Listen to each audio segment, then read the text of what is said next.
Hi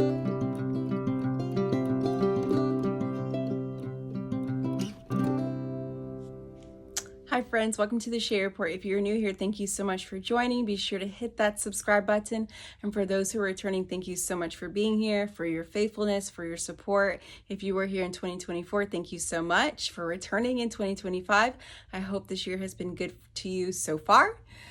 So with that being said, we're going to dive right into this video. So I consistently say this every opening of a video, that this channel is definitely about educating ourselves, getting involved, being active citizens, knowing what we're up against, knowing history, and not repeating the bad parts of history, and just learning from history and knowing it. So I wanted to practice that and dive further into knowing a little more about American history and how a lot of events and throughout the decades have shaped our lives, our finances, our culture, and just different things. And I wanted to dive deeper into the decades. So I'm not starting all the way back to 1776, but I am starting in some crucial, more modern time frames. So I am starting at the stock market crash in 1929, and we're going to go through the Great Depression, and we're going to sail through. And in this video, I'm going to talk about different attributes and things that were pertinent at that time, like I said, that shaped us to where we are today, and to also show you how far we have fallen as a society, and then also as a culture, and also fiscally, socially, in a lot of different ways. I wanted to show that, and how things have been so off for a little while, and how much we pay for things, how things were, the social construct of different things. So I found it very interesting, a lot of different things that I personally have learned that I didn't know about our history, and I wanted to share it with you all. And then once we get to a certain point, we will debrief and talk a little more about it. But first things first, I wanted to point out a few things of how much they paid for specific foods during that time. I have my little notes, and then also I pointed out a couple things in the next portion of this video. And stay tuned into the very end. Someone else is going to dive deeper into the cultural side and different things that were happening during that time, which I think would be very interesting and very good for all of us to know. But one of the things I wanted to point out was, during the Great Depression, food obviously was very scarce. People were hungry a lot, and food, it just wasn't a plenty. So, but still, things were so bad for them that they couldn't afford a lot of basic necessities. They had to skip meals. Family members had to pick days where they could eat. And I know we can't really compare today's prices to theirs, but I just wanted to show you how little the amounts were during that time. I mean, compared to us, but they still couldn't even afford it, and even when things dropped in price. So I have my notes here. So back then, they didn't really have the ability to chow down on a nice ribeye. So their source of protein just to survive was eggs, milk, cheese. They had bread. So to give you an example how much bread costs in like the early 1930s, for a pound of bread, it was 9 cents. Milk was 26 cents. And it had actually dropped from 35 cents. And that 9-cent difference may not seem so much, but in today's, or actually I should say 2023's inflation, that would be equivalent to $1.09. Eggs was about 45 cents, depending where you were in the country.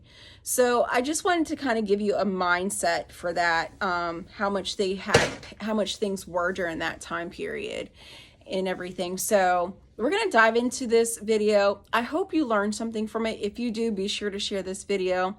I'll be back with another one. And like I said, we're starting at the very end of the stock market crash, going through the 30s, the Great Depression, and we'll be back with some more videos.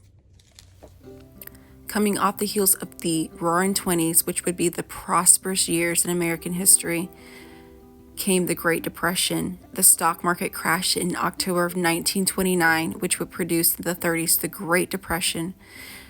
4 million men would be unemployed, and by 1931, it would be up to 6 million. People were looking high and low for jobs, no matter how low the pay, just to feed their families. People went cross country to the West to no avail to find work. It was very difficult for every single person, including minorities. Food was very scarce during that time, which produced soup kitchens by charities and churches. The iconic photo that we know of Florence Owens Thompson gave a great glimpse of how difficult it was to feed children. Men held signs just to show that they were desperate to work. During that time, Monopoly was birthed to get people's minds off of the tragic loss of being unemployed and the difficulties during that time, not knowing that we could learn so much from them almost 100 years later. Every family was different in the 1930s, but there were some things that many of them had in common. What was day-to-day life like in the 1930s? What did families do? A typical family during the Great Depression would have consisted of a father, mother, and several children. The average day would commence with the father of the family leaving for work. That is, of course, if he was lucky enough to still be employed. Shortly after he had left, the children would leave for school. Most children walked to school or rode the school bus. The mother of the family usually did laundry on Monday mornings. Some families had new, labor-saving washing machines, but washing clothes by hand was still common. The clothes were hung out to dry on a clothesline. Tuesday was ironing day. Some families had electric irons, but many women still used a heavy, black, flat iron that was heated on the stove. The most common form of entertainment was the radio. Radio programs would entertain families throughout the day with various kinds of programming. During the day, soap operas would interest mothers while they worked in the home. After school, action and adventure programs for kids were common.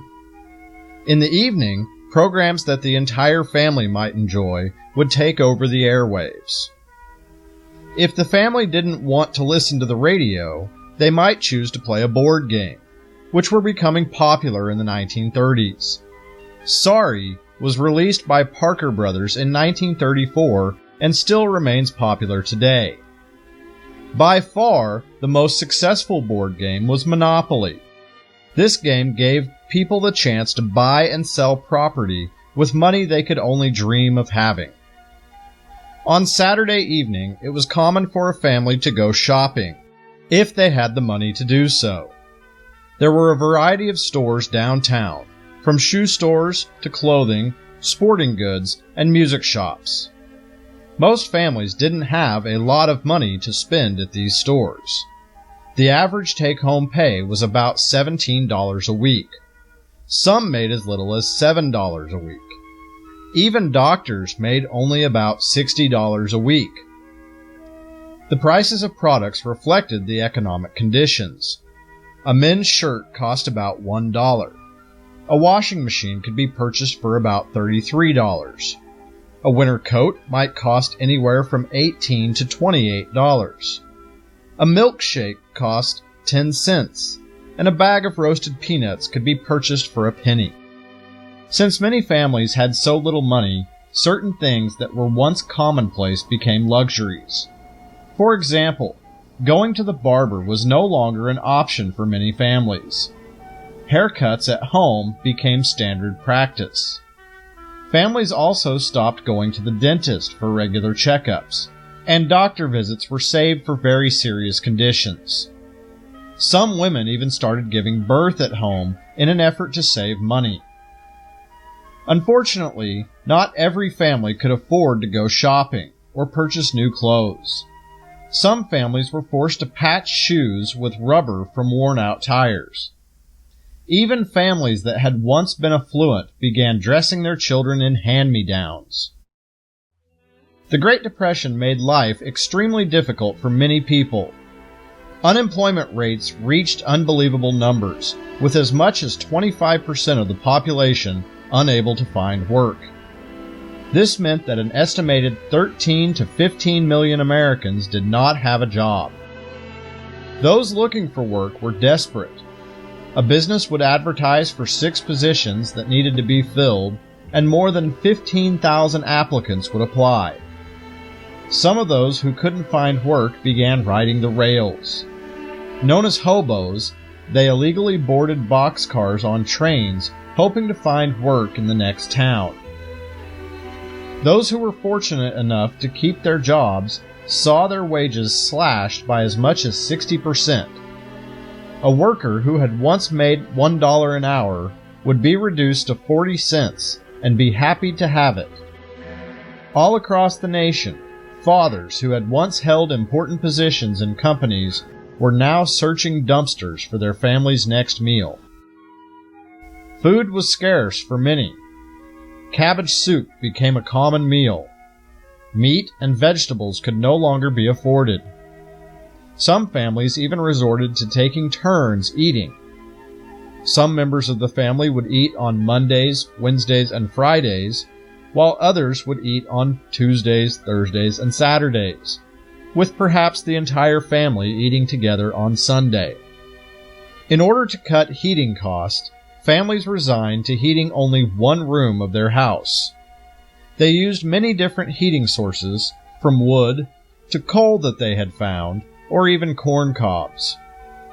In an effort to save money, many families shared homes. Some younger children were sent away to live with relatives in a different part of the country.